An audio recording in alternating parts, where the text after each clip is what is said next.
there's Speech Corner sticky steps for WH questions. When you open the box, you'll get an instruction guide that tells you how to play.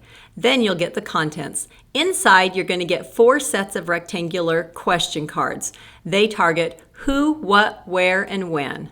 You'll also get corresponding square mystery answer cards and the sticky stepper. So let's set up the game. You'd put the answer cards face down, and then each player gets 3 question cards face up in front of them. Player 1 would choose an answer card and then see if it matches any of their question cards. This student picked grocery store, and sure enough, where do you buy food? They have a match. They will keep these cards, and then they'll redraw a new question card. The next student will choose their answer card. They chose bank. Then they look at their question cards. If they answer, they get to keep them. If not, they place it face down and the next student gets a turn.